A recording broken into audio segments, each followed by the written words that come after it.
The day my mother gave me the ultimatum still burns in my memory like a fresh wound. I can picture every detail: the way her fingers gripped her wine glass, how my father's shoulders tensed, and the look of smug satisfaction on my sister Yasmin's face.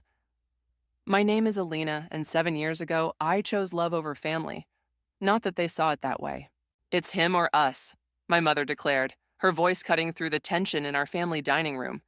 You can't possibly expect us to accept a man like that into our family. I stared at the text message from Landon lighting up my phone. Everything okay? I'm here if you need me. My fingers trembled as I set the phone face down on the table. Mom, you don't even know him, I protested, fighting to keep my voice steady. The charges were dropped. He was innocent. Innocent men don't get arrested in the first place, Yasmin chimed in, ever ready to twist the knife. God, Alina, how naive can you be? My brother Matthew sat silently, studying his plate as if it held the secrets of the universe. Typical. He never could handle confrontation. Your sister's right, Dad finally spoke, his words heavy with disappointment. We've worked too hard building our reputation in this community.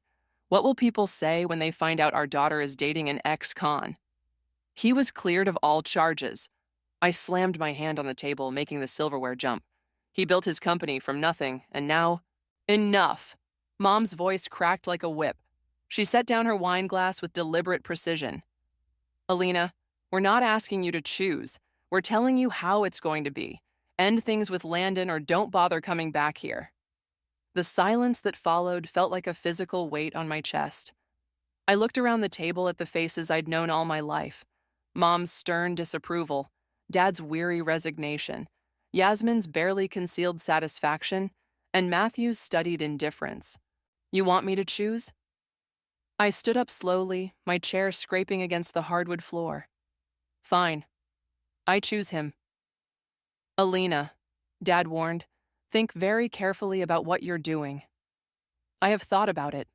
I've thought about how none of you bothered to meet him, to hear his side of the story, to see the amazing person he is. My voice grew stronger with each word. You're so worried about your precious reputation that you can't see past your own prejudices. Don't you dare lecture us about prejudice, Mom snapped.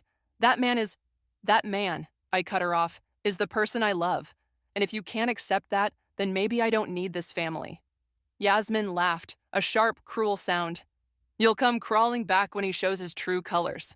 Men like that don't change. I grabbed my phone and purse, my movements sharp and decisive. You know what's funny, Yasmin? At least Landon owned up to his mistakes and worked to become better. When was the last time any of you admitted to being wrong about anything? If you walk out that door, Mom said, her voice ice cold, don't expect to be welcomed back. I paused at the doorway, my hand on the frame. You know what, Mom? Right now, I can't imagine wanting to come back.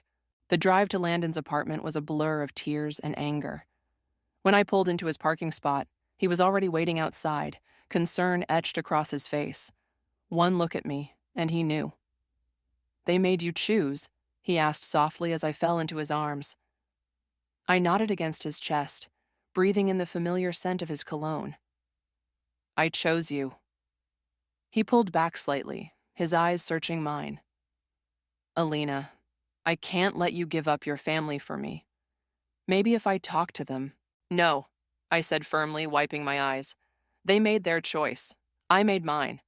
We'll build our own life, create our own family. Are you sure? His voice was gentle, but I could hear the worry underneath. I looked up at him, really looked at him. The man who had turned his life around, who had built something meaningful from nothing, who loved me without conditions or ultimatums. I've never been more sure of anything in my life.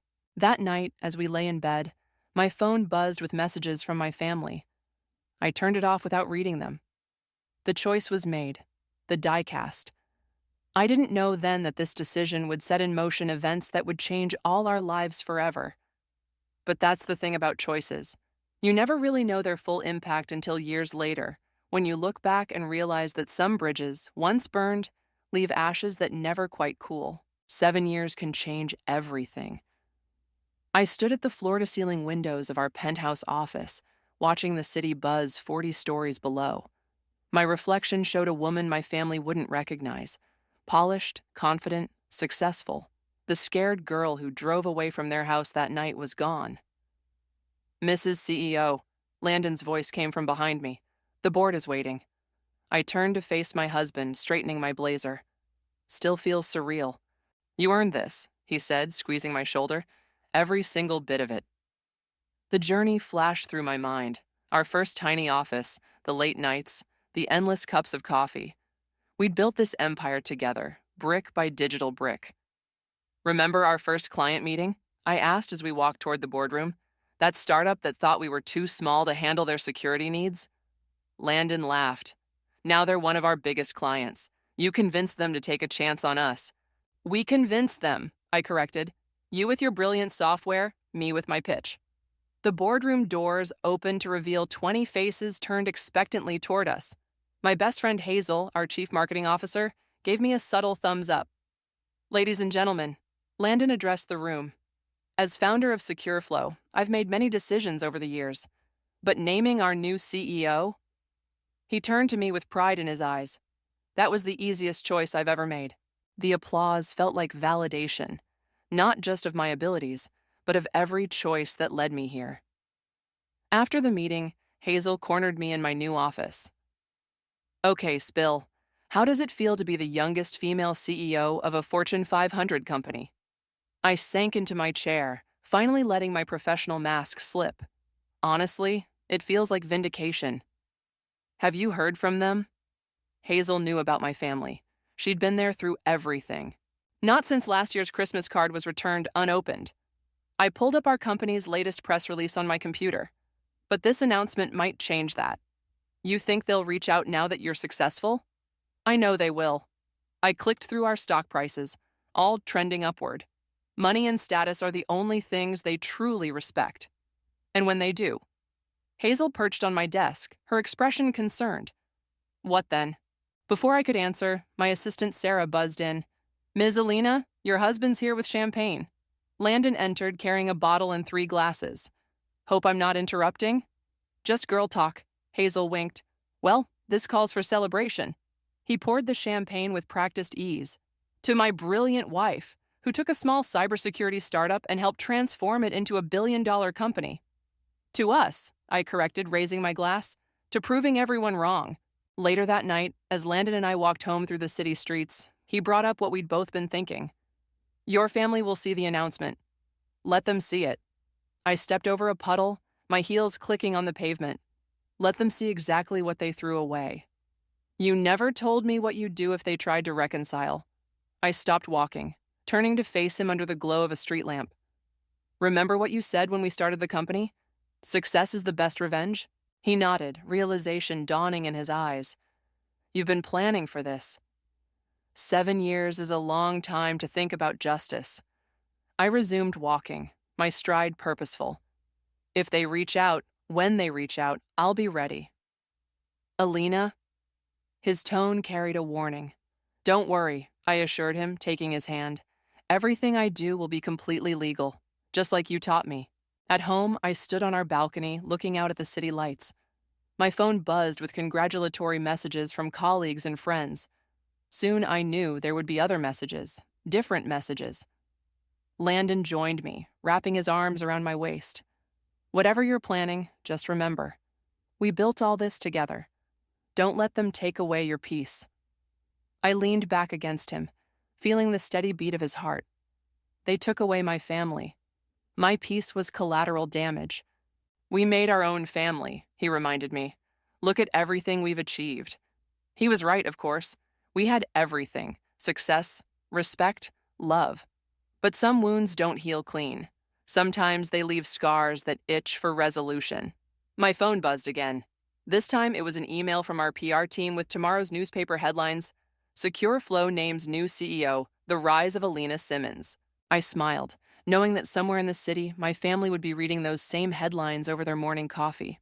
The thought filled me with a satisfaction I hadn't felt in years. The game was about to begin, and I had all the pieces in place. The call came exactly 3 days after the announcement.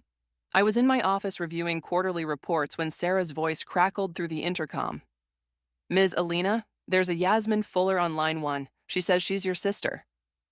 My hand hovered over the phone. 3 days. Longer than I'd expected, but right on schedule. Put her through, I said, straightening in my chair. Alina?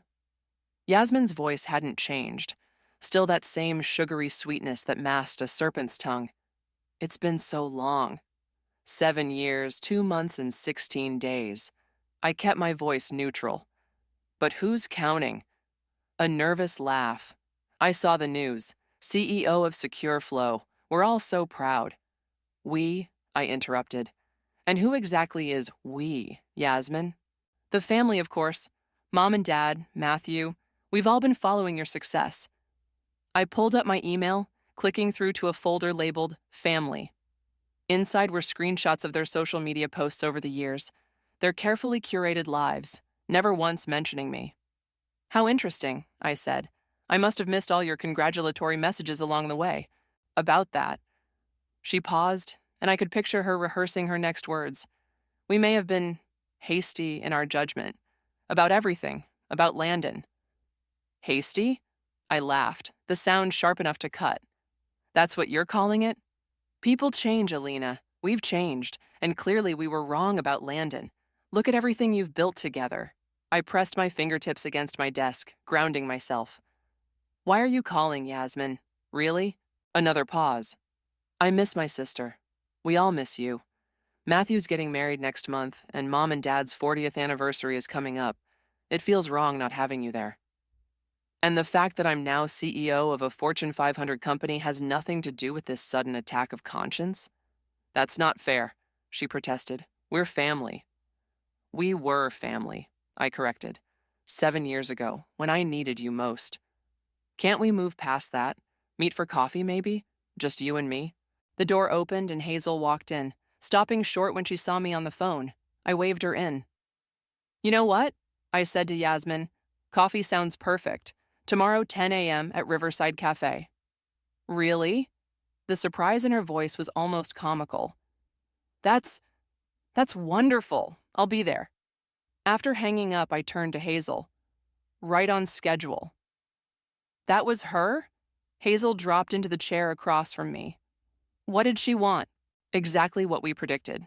Family reunions, wedding invitations, and a healthy dose of guilt tripping. And you agreed to meet her? I smiled, pulling up a different folder on my computer. Of course, it's all part of the plan. Alina. Hazel leaned forward. Are you sure about this? Revenge might feel good in the moment, but this isn't just revenge, I cut her off. This is justice. They need to understand what they did. My phone buzzed. A text from Landon. Yasmin called you? News travels fast, I muttered, typing back, yes, meeting her tomorrow. His response was immediate. Want me there? No, I replied. I need to do this alone. Hazel was watching me carefully. What exactly are you planning? I turned my monitor toward her, showing the event details for SecureFlow's upcoming 10th anniversary gala. The biggest tech celebration of the year. Every major player in the industry will be there. Press, celebrities, influencers. And your family? They'll receive very special invitations. After all, I smiled, we're reconciling. This seems elaborate even for you. 7 years gives you time to plan. I stood up, walking to the window. They didn't just reject me, Hazel. They tried to break me. They wanted me to fail, to come crawling back, proving them right. But you didn't. No, I didn't. And now they want to pretend none of it happened, to slip back into my life now that it's convenient. I turned back to her. They don't get to do that. My phone buzzed again. Yasmin confirming tomorrow's meeting. Perfect. Just be careful, Hazel warned. Don't let this consume you. I nodded, but my mind was already racing ahead, plotting each move like a chess game. Tomorrow would be the opening gambit, appearing receptive, vulnerable, ready to reconcile. Yasmin would report back to the others, and then, trust me, I told Hazel. Everything is going exactly as planned. As she left, I pulled up the gala invitation template on my screen. It would be perfect, elegant, exclusive, promising everything my status-obsessed family couldn't resist. They thought they were orchestrating a reunion. In reality, they were walking right into my carefully laid trap, and I couldn't wait to spring it. Riverside Cafe buzzed with morning energy as I watched Yasmin approach my table. She looked exactly the same. Designer handbag, perfect makeup, practiced smile. I stood to greet her, accepting her tentative hug with calculated warmth. "You look amazing," she gushed, sliding into her seat. "Success suits you." "Coffee first," I smiled, signaling the waiter. "Then we can talk." Once our orders arrived, Yasmin launched into her carefully rehearsed speech. "We've all changed so much, Alina. Matthew's found someone wonderful. Mom's mellowed out, and Dad, he keeps your newspaper coverage in his study." "How touching." I stirred my latte slowly. "And you? Still working at the boutique?" Her smile faltered slightly. "Actually, I've been thinking about a career change. The fashion industry is so volatile these days." I took a sip, watching her over the rim of my cup. "What did you have in mind?" "Well," she leaned forward conspiratorially. "I heard Secure Flow is expanding its marketing department." There it was. I bit back a smile. "Is that what this is about, Yasmin? A job?" "No!" She reached across the table, grabbing my hand. "This is about family, about making things right. The job, that would just be a bonus, a chance to work together like sisters should." I pulled my hand away, reaching into my bag. "Speaking of family," I withdrew 4 elegant black envelopes. "These are for you, Matthew, Mom, and Dad." Her eyes widened as she took them. "What are they?" "Invitations to SecureFlow's 10th anniversary gala, next month at the Grand Plaza Hotel. Very exclusive. Celebrities, tech giants, press coverage. The perfect place for a family reunion, don't you think?" "Alina, this is... I don't know what to say." "Say you'll come, all of you." I leaned forward. "Let's show everyone that the past is behind us." Back at the office, Hazel was waiting in my private conference room. "How did it go?" "Like taking candy from a baby." I kicked off my heels, sinking into a chair. She practically salivated over the invitations. "And she bought it? The reconciliation?" "People believe what they want to believe." I pulled up the gala's security protocols on my tablet. "She thinks she's manipulating me. That's what makes it perfect." Hazel studied the plans. "Private security at every entrance, guest list verification, media coverage. This is thorough." "It has to be." I showed her the special instructions for my family's arrival. "When they're turned away at the door in front of everyone, you're going to humiliate them publicly. They'll feel exactly what I felt that night. Rejected, exposed, humiliated." I scrolled through the media list. "And this time, there will be cameras." "Have you told Landon?" I shook my head. "He knows something's coming, but not the details. Plausible deniability." My phone buzzed, a text from Yasmin. "Everyone's so excited about the gala. Mom's already shopping for a dress." "Perfect," I murmured, showing Hazel the message. "Alina?" Hazel set down the tablet. "I get why you're doing this, but revenge has a way of backfiring. This isn't just revenge." I stood, walking to the window. "This is about consequences. They thought they could waltz back into my life when it suited them, use me for connections and jobs. They need to understand that actions have repercussions. And after? What then? Then I move forward. No more looking back, no more wondering what if. Clean slate." The door opened and Landon entered, looking between us. "Everything okay?" "Just finalizing gala details," I said smoothly. "How was your meeting?" "Good." He studied my face. "Yasmin called. Said you were very receptive." "I can be very convincing when I need to be." He exchanged a look with Hazel. "Whatever you're planning, trust me," I cut him off. "Please." Later that night, I reviewed the security footage from the cafe meeting. Watched Yasmin's calculated performance, her practiced sincerity. My phone kept buzzing with messages from Matthew and my parents, all suddenly eager to reconnect. I opened my laptop, pulling up the email I'd prepared. Subject line: Media Advisory, Secure Flow Gala Promises Surprise Announcements. My finger hovered over the send button. Once this went out, there would be no turning back. The press would be primed, cameras ready. I thought about 7 years of silence, of holidays spent alone, of wedding invitations that never came. I pressed send. The pieces were in motion now. In 1 month, my family would arrive at the Grand Plaza Hotel, dressed in their finest, ready to capitalize on my success. Instead, they'd find locked doors and rolling cameras. Sometimes the best revenge isn't served cold, it's served with a spotlight. The Grand Plaza Hotel gleamed like a jewel in the evening light. From my private security room, I watched the monitors as guests began arriving. Each screen showed a different angle: the main entrance, side doors, VIP access points. No detail left to chance.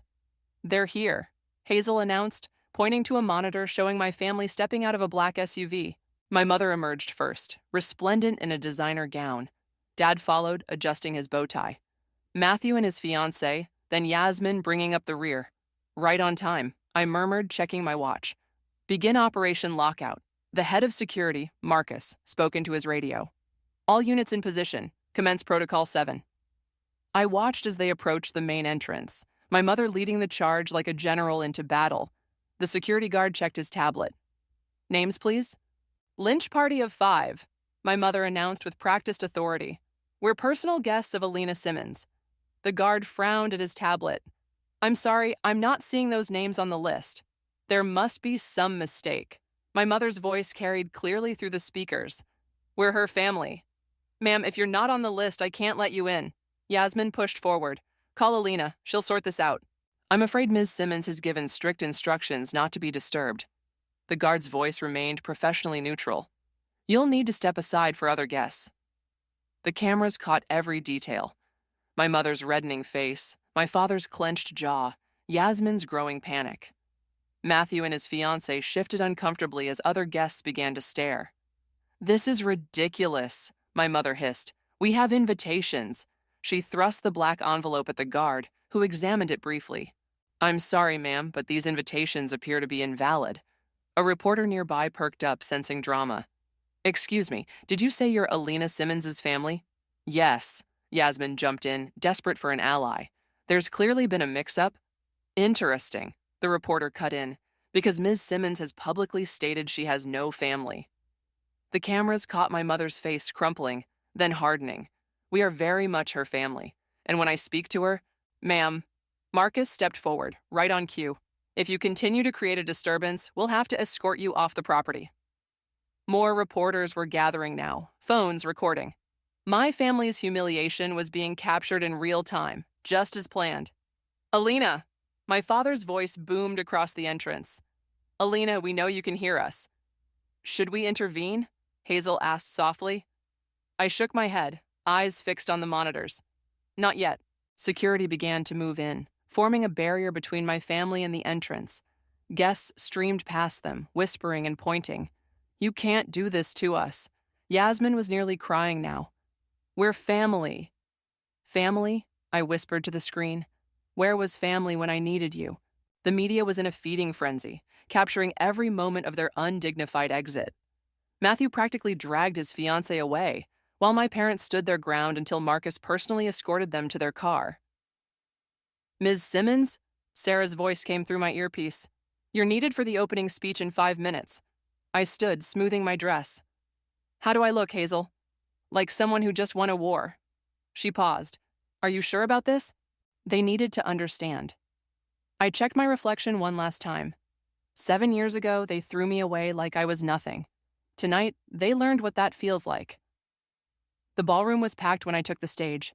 Cameras flashed as I approached the microphone, my smile perfectly practiced. "Welcome to SecureFlow's 10th anniversary celebration," I began, scanning the crowd. "Tonight is about family, not the family you're born into, but the family you choose." My eyes found Landon in the crowd, standing with our executive team. He gave me a slight nod, understanding dawning in his eyes. "Success isn't just about making money or gaining power," I continued. "It's about surrounding yourself with people who believe in you, who stand by you when times are tough." From the security room, Hazel sent me a text. "They're still outside, demanding to speak to you." Perfect. Tonight, we celebrate not just our company's success, but the loyalty and trust that made it possible. In business, as in life, you learn who truly stands with you. The applause was thunderous, but I barely heard it. In my mind, I was watching the monitors, seeing my family's faces as they realized the truth. This wasn't a reconciliation, it was reckoning, and it wasn't over yet. The night was young, and I had one more surprise waiting in the wings. The gala was in full swing when Marcus's voice crackled through my earpiece. "Ms. Simmons, they're back, all of them, and your mother is insistent." I excused myself from a group of investors and made my way to the security room.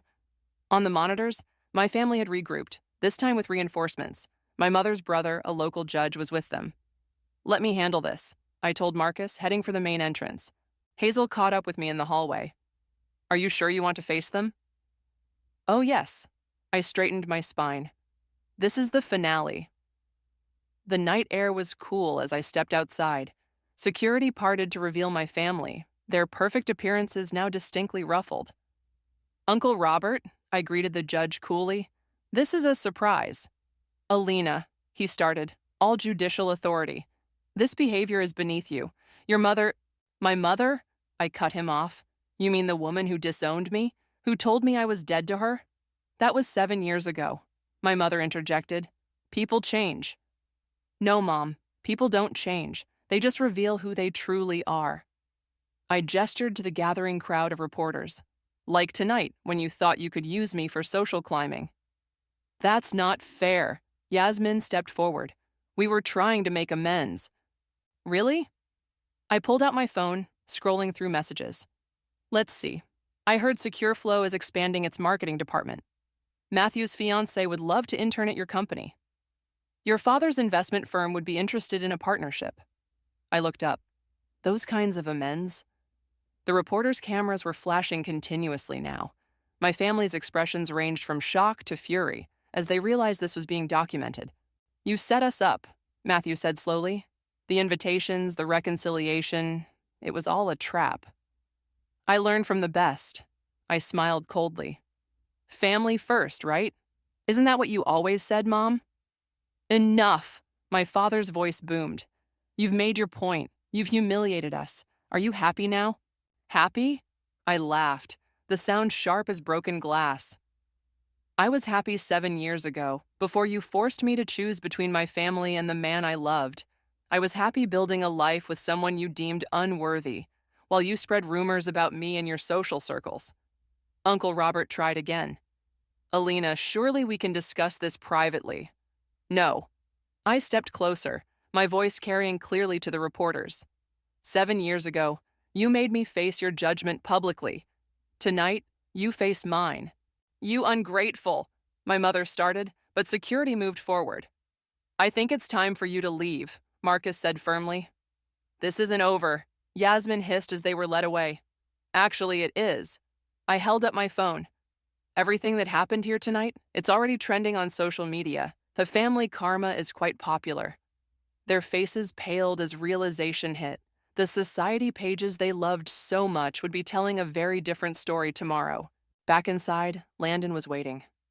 "I saw the commotion. Are you okay?" "Never better." I straightened his tie. "Ready to announce the Tokyo expansion?" He caught my hand. "Alina, what you did out there was necessary." I met his eyes.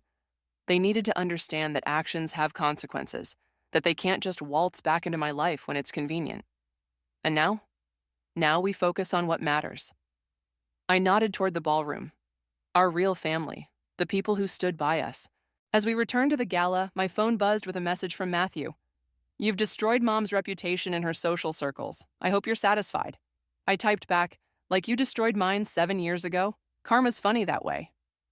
Hazel appeared at my side. "The video's gone viral. Your family's trending for all the wrong reasons." "Good." I watched as Landon took the stage to announce our international expansion. "Let them feel what it's like to be the family scandal for once." "Was it worth it?" she asked softly. I thought about the years of pain, the lonely holidays, the wedding invitations that never came. Then I thought about tonight. Their shocked faces, their desperate attempts to save face, their final realization that they'd lost all power over me. "Every second," I replied, raising my champagne glass as Landon called me to join him on stage. The applause washed over us as I took my place beside my husband, surrounded by people who had earned their place in my life. This was my family now, and unlike the one I was born into, this one was built on something stronger than blood. It was built on choice. 1 week after the gala, I sat in my home office, 5 identical packages spread across my desk. Each contained a USB drive and a letter addressed to every member of my family, including Uncle Robert. "Are you sure about this?" Landon asked from the doorway. "The gala footage is already everywhere." "This is different." I picked up one of the letters. "This is personal." The footage I'd compiled wasn't just from the gala. It included security camera clips from 7 years ago, the night they threw me out, social media posts where they'd mocked my choices, screenshots of them trying to sabotage my early career. "You kept everything," he noted, looking over my shoulder at the computer screen. "I learned from you. Always keep receipts." My phone buzzed, Hazel sending a link to the latest Society page article. "Tech CEO's family drama exposes high society hypocrisy." "They're being crucified in the press," Landon said softly. "Isn't that enough?" I sealed the last envelope. "No, they need to understand exactly what they did. Every cruel word, every manipulative action." "Alina, I'm sending these by courier. They'll arrive simultaneously." I checked my watch. In about 2 hours. Right on schedule, my phone lit up with a call from Yasmin. I let it go to voicemail. Then Matthew, then Mom. Their messages grew increasingly frantic as they watched the footage. "How dare you record private family moments?" Mom's voice shook with rage in her voicemail. "Private family moments?" I muttered, playing the security footage again. "Like when you called me a disgrace? When you told the country club I was mentally unstable?" The doorbell rang. Landon went to answer it while I stayed focused on the screens, watching the social media fall out in real time. "Your sister's here," he called up. "Which one?" I asked, though I already knew. "Yasmin. She's crying." I descended the stairs slowly, finding my sister collapsed on our sofa, mascara streaking her cheeks. "How could you?" she choked out. "That footage, my friends have seen it, my boss." "Karma's a mirror, Yasmin." I remained standing.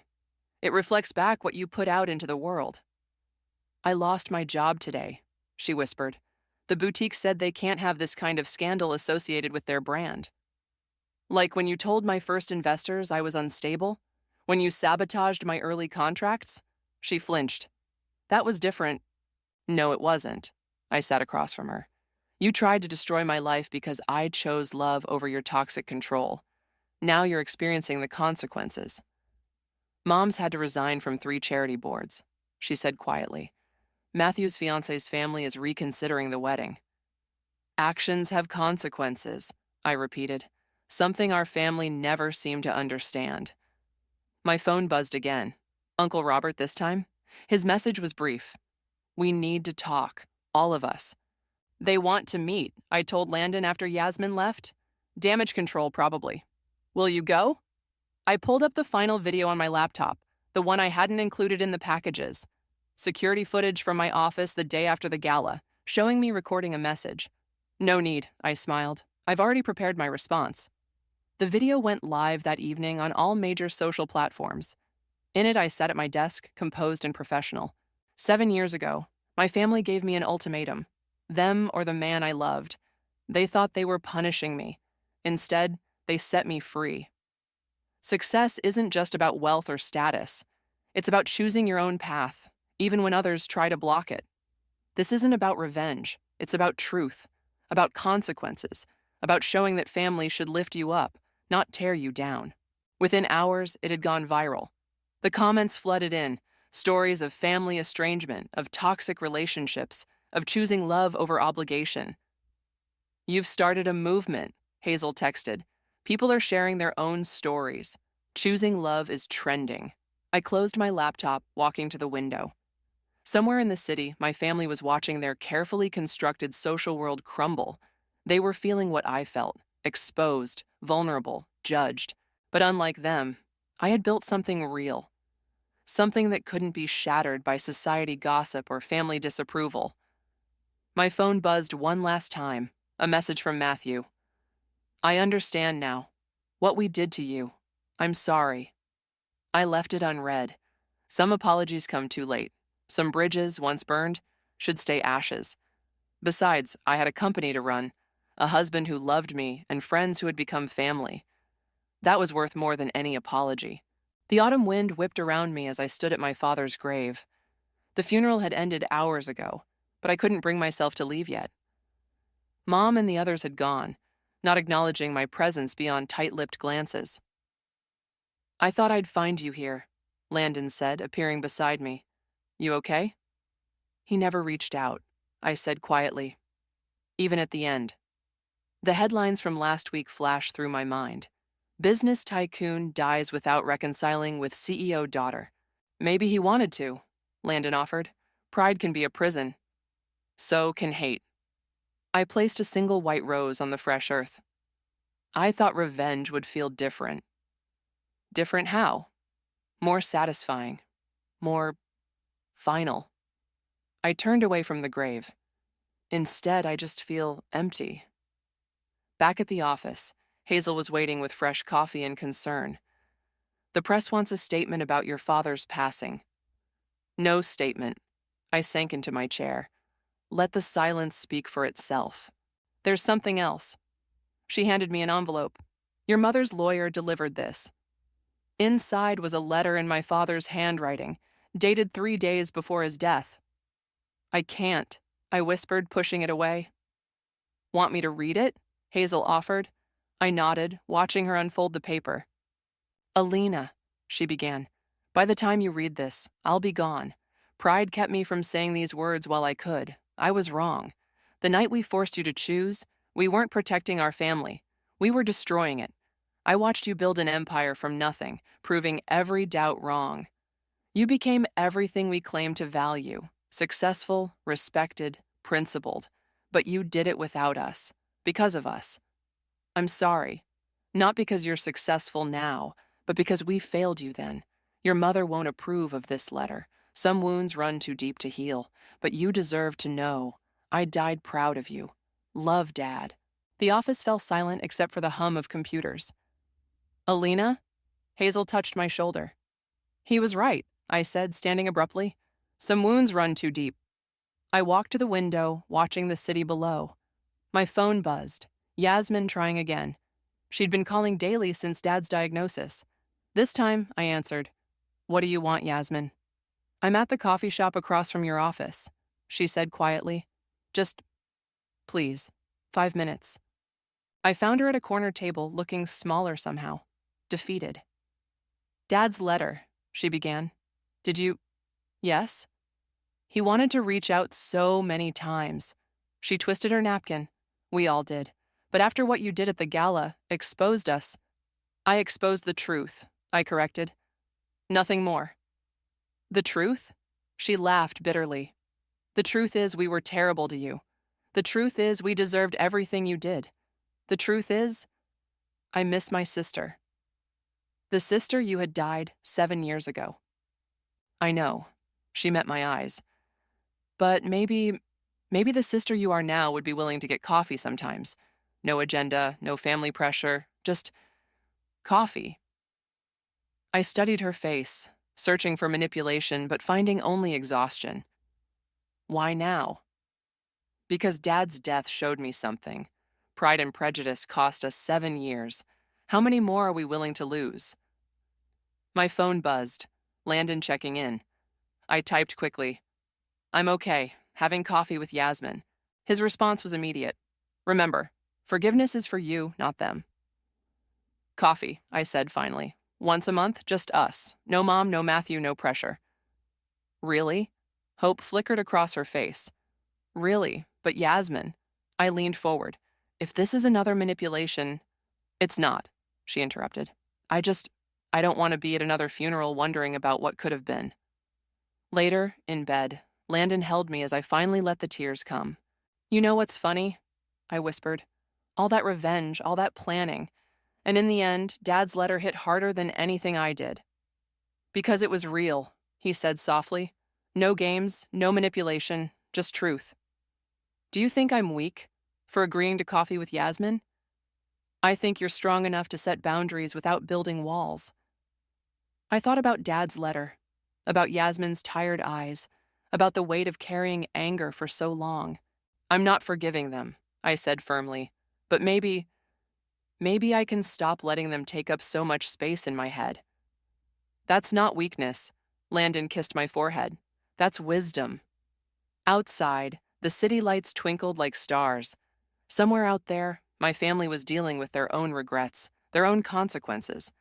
But here, in this moment, I was finally free. Not because of revenge, but because I chose to be. Sometimes the best revenge isn't about making others hurt. It's about refusing to let them hurt you anymore. That's the revenge I should have planned all along.